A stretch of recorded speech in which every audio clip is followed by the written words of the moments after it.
কোনো মুহূর্তে আপনি কবরে চলে যাবেন। এই কবরে যাওয়ার পরে কয়দিন থাকতে হবে, কতক্ষণ থাকবেন না বলা যাবে, এটা কোরআনে আছে।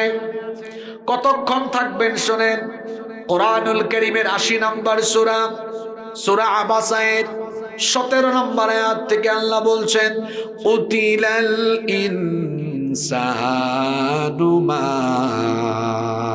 আকফারা মিন আইয়ি শাইইন খালাকাহু মিন নুতফাতিন খালাকাহু ফাকাদ্দারা সুম্মা السبيل يسرا ثم أماته فأقبره ثم إذا شاء أنشره।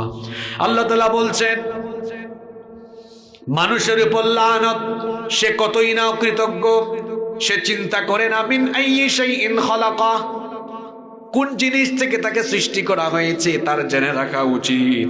মিন নুতফাতিন, এক ফোঁটা স্পাম থেকে, শুক্রাণু থেকে আমি তাকে সৃষ্টি করেছি। ফাকাদ্দারাহু, এরপরে আমি তাকে পূর্ণতায় পৌঁছে দিয়েছি। সুম্মা সাবিলা ইয়াসসারাহু, এরপরে আমি তার চলার পথকে সহজ করে দিয়েছি। সুম্মা আমাতাহু, অতঃপর আমি তার মৃত্যু ঘটাবো। ফাআকবারাহু, অতঃপর তাকে কবরস্থ করব। কবরস্থ করার পরে কি হবে আল্লাহ বললেন, সুম্মা ইযা শাআ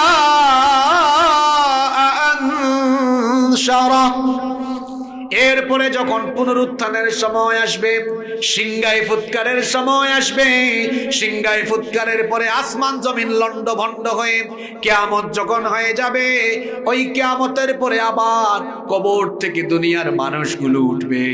তার মানে হলো কবরে যাওয়ার পরে থাকতে হবে ততক্ষণ কিয়ামতের সিংহায় ফুৎকার দেওয়া হয় না যতক্ষণ।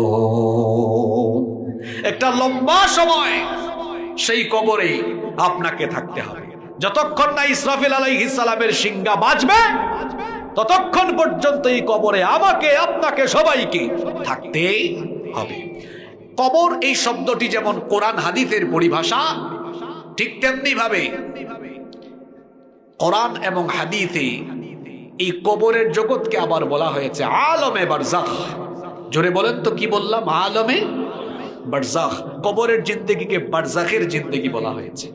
যেমন কোরআনুল কারীমের 23 নম্বর সূরা, সূরাতুল মুমিনুনের 100 নম্বর আয়াতের শেষাংশে আল্লাহ বলেছেন, ওয়া মিন ওয়ারাইহিম বারযাখুন ইলা ইলা ইয়াউমি ইউবাসুন, পুনরুত্থান দিবস পর্যন্ত তাদের সামনে কবর, তাদের সামনে বারজাখ আছে। পুনরুত্থান অর্থাৎ কিয়ামতের ঘটনা ঘটার আগ পর্যন্ত আমাদের সামনে বারজাখ আছে। জোরে বলেন কি আছে? বারজাখ। বারজাখ মানে কি? এটা আরবি শব্দ। বারজাখ শব্দের বাংলা অর্থ হচ্ছে পর্দা, অন্তরায়, জবনিকা। এই যে দেখুন এখানে পর্দা আছে না, পর্দা থাকার কারণে পর্দার ওই পাশে কি আছে বা কি হচ্ছে আমাদের কি দেখার বা জানার সুযোগ আছে? জোরে বলতে হবে, দেখা বা জানার সুযোগ আছে? নাই। কবরকে বারজাখ এই কারণে বলা হয় কারণ পৃথিবীর কোনো টেকনোলজি, কোনো প্রযুক্তিকে ব্যবহার করে কবরের জিন্দেগি সম্পর্কে কেউ কোনো তথ্য কাউকে দিতে পারবে? পৃথিবীর বিজ্ঞান পারবে? আপনাদের গোরস্থানে কোন মুর্দার উপর কি হচ্ছে কেউ জানে এটা?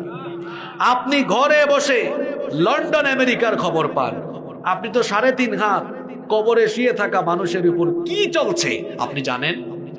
এটা পর্দার জগৎ, অর্থাৎ আমাদের থেকে অদৃশ্য। এখানে কি হচ্ছে আমরা জানি না, এজন্য এটাকে বলা হয় কি? বারজাখ। জোরে বলেন কি বলা হয়? বারজাখ বলা হয়। যেমন আল্লাহ তাআলা কোরআনে কারীমে বলেছেন, মারাজাল বাহরাইনি ইয়ালতাকিয়ান বাইনাহুমা বারযাখুল লা ইয়াবগিয়ান। দুই সাগরের মাঝখানে আল্লাহ বলছেন পর্দা রয়েছে, জবনিকা রয়েছে। এক সাগরের পানি আরেক সাগরের সাথে মিশে যায় না। হতে পারে এমন একটার পানি লোনা আরেকটার পানি মিঠা। এই যে লোনা আর মিষ্টি একসাথে মিশে যায় না, মাঝখানে অদৃশ্য একটা দেয়াল যিনি স্থাপন করেছেন, জোরে বলেন তো তিনি কি? আজকে সমুদ্র বিজ্ঞান তাই বলছে যে হ্যাঁ, এরকম দুই সাগরের মাঝখানে যবনিকা আছে। আর কোরআন সেটা ১৫০০ বছর আগে বলে দিয়েছে। তাহলে কোরআন আগে না বিজ্ঞান আগে? জোরে বলেন, কোরআন আগে না বিজ্ঞান আগে? আমরা সন্তানকে শিখাবো কি আগে? আরো জোরে বলেন। হ্যাঁ, আপনারা শিখাচ্ছেন আলহামদুলিল্লাহ। বাংলাদেশে অভিভাবকদের সচেতনতা বাড়ছে। দিন দিন মাদ্রাসায় এখন ছাত্রছাত্রীর সংখ্যা বাড়ছে না কমছে?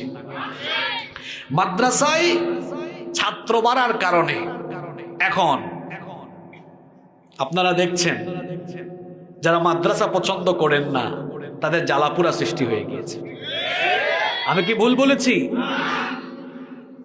বলা হচ্ছে পথে ঘাটে, অলিতে গলিতে, পাড়ায় পাড়ায় নুরানি মাদ্রাসা, হাফেজি মাদ্রাসা, এগুলো দিয়ে ব্যাঙের ছাতার মতো মাদ্রাসা তৈরি করে স্কুল কলেজের সর্বনাশ ঘটিয়ে দেওয়া হচ্ছে।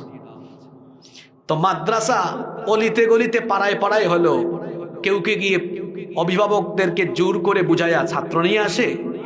আপনাদেরকে কি কেউ জোর করে বুঝায়? অভিভাবকরা তো খুশি হয়েই মাদ্রাসায় দেয়। মাদ্রাসায় কেন ছাত্র বাড়ছে এর কিছু কারণ আগে শোনা। আপনাদের মনোযোগ আছে না চলে গেছে? এগুলো সমকালীন সমসাময়িক কথা বলছি, কন্টেম্পোরারি ইস্যু। যারা মাদ্রাসায় ছাত্র বৃদ্ধি কারণ খুঁজে পাচ্ছেন না, তাদেরকে বলছি শোনেন, মাদ্রাসায় ছাত্র কেন বাড়ছে। কারণ আমাদের মাদ্রাসাগুলোতে ছেলে মেয়েদেরকে জ্ঞান বিজ্ঞান শেখানোর পাশাপাশি তাদেরকে আদব আখলাক শেখানো হয়। আপনি এর প্রমাণ চান? আগামীকাল কানসাটে স্কুল কলেজের সামনে দিয়ে হেঁটে যাবেন, সালাম পান কিনা দেখবেন। আর একটা নুরানি মাদ্রাসার সামনে দিয়ে যাবেন, দেখবেন সালাম আর সালাম। আমি কি ভুল বলেছি? আরে আপনি দেখেন বই খুলে, আপনারা শিখাচ্ছেন দেখা হলে হাই বলতে হয়, হেই বলতে হয়, হ্যালো বলতে হয়। আর আমার মাদ্রাসার ছেলে মেয়েদেরকে শেখানো হয় দেখা সাক্ষাৎ হলে সালাম দিতে হয়।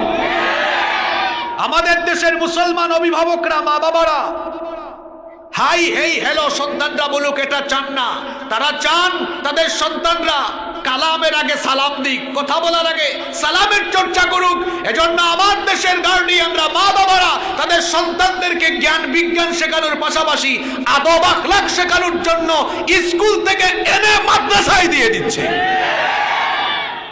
আপনি এসি রুমে বসে বসে ভাবছেন যে মাদ্রাসায় এত ছাত্র বাড়লো কেন? আপনি জরিপ করেন বাড়ছে কেন? কেন কারণ বের করে ওই যে গ্যাপগুলো মাদ্রাসায় নাই, স্কুলে নাই, ওগুলা স্কুলেও দেন, দেখবেন স্কুলে আর ছাত্র কমবে। কয়টা পয়েন্ট বলেছি?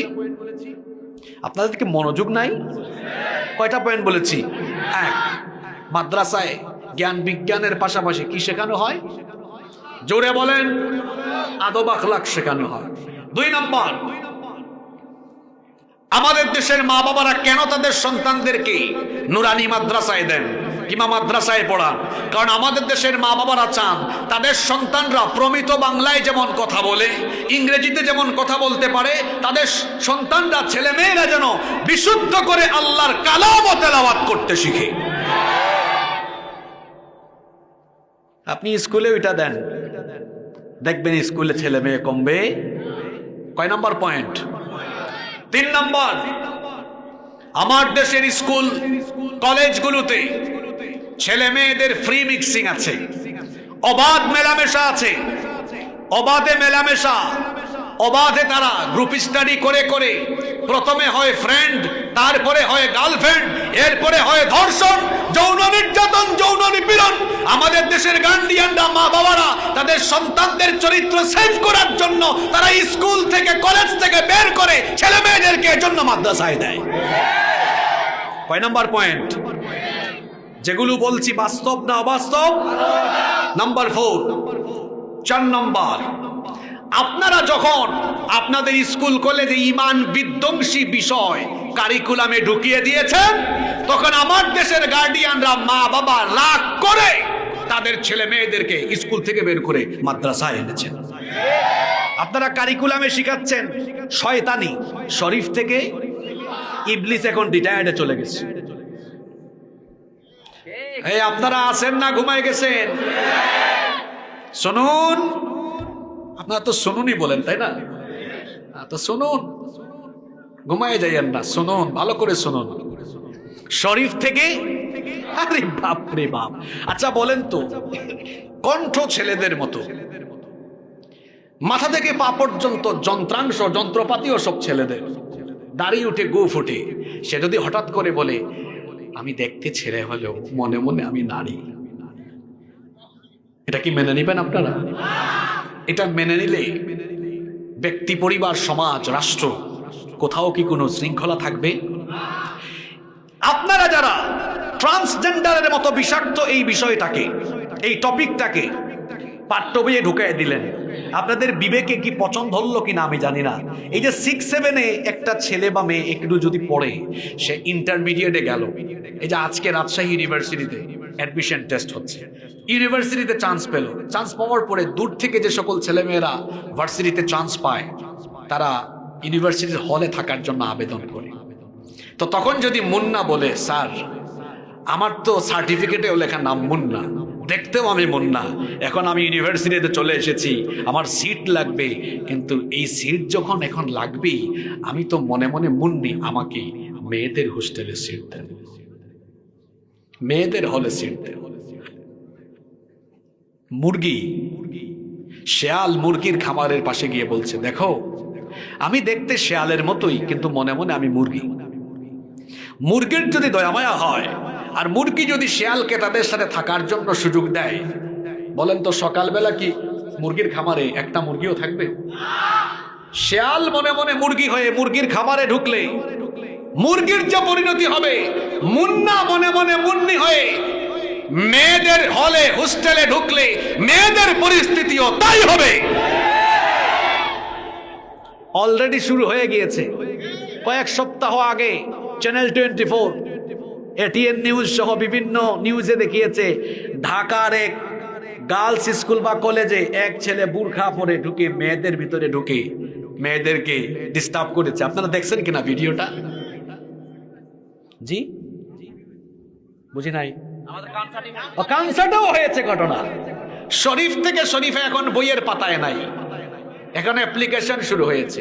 ওই যে হুচিমিন ইসলাম বগুড়া, হুচিমিনের কথা কে জানেন? হাত তোলেন তো আপনারা। ঠিক আছে, আজকে যেহেতু জানেন না আমি এটা বলবো না, গুগল শরীফে, ইউটিউব শরীফে সার্চ করবেন আজকে বাড়ি যাইয়া, যে হুজুর যে বলছে হুচিমিন, হুচিমিন এটা কে, তখন বুঝে ফেলবেন আপনি। দেখছেন নাকি কেউ এখানে? না, আমি বললে আমার টপিক আরো অনেকগুলা বাকি, তো আমার সব বলতে হবে কথা আজকে। এরপরে আসুন, আমি বলছি, মনে মনে যদি কোনো ছেলে মেয়ে হয়ে যায়, তার বাবাকে যদি সে বলে আব্বু আমি তো মনে মনে মেয়ে, আমার বিয়ে দেন, এখন তারে যদি আরেকটা ছেলের সাথে বিয়ে দেওয়া হয়, বাসর ঘরে গিয়া দেখা যাবে দুটাই তো এক জাত, বাসর হবে কেন? ঝামেলা আছে না নাই? তারপরে আপনার মেয়ে মুন্নি আপনাকে যদি বলে আব্বু এত বছর আমি মুন্নি ছিলাম, এখন আপনি সম্পদ বন্টন করবেন, এখন মনে মনে আমি মুন্নি, তো মাওয়ারিস আর ফারাইজের বন্টনে লিযযাকারি মিসলু হাদ্দিল উনসায়াইনের এখন বন্টন কিভাবে? সব জায়গায় পেশ আছে না নাই? আপনারা মাদ্রাসা কেন বাড়ছে আর মাদ্রাসায় শিক্ষার্থী কেন বাড়ছে আপনি কারণ খুঁজে পান না। আপনি শরীফ থেকে শরীফা, ফাহিম অন্তরার প্রেমের গল্প, নিরাপদ স্পর্শের নামে অশ্লীলতা, বেহায়াপনা, এমনকি সারেগামা পাধানিসা লীলামালি লীলামালি বড় যুবতী সৈগ বিয়ার সাজনী কন্যা সাজলো, এইরকম নাচ গান বাদ্যযন্ত্র নাটক ফটক ঢুকাই দিয়া যখন আপনি এদেশের সন্তানদেরকে নায়ক গায়ক আউল বাউল বানানোর পরিকল্পনা করছেন, তখন আমার দেশের সচেতন অভিভাবক মা বাবারা সন্তানদেরকে নুরানি মাদ্রাসায় আর তারা ভালো ভালো মাদ্রাসায় নিয়ে ভর্তি করাচ্ছেন।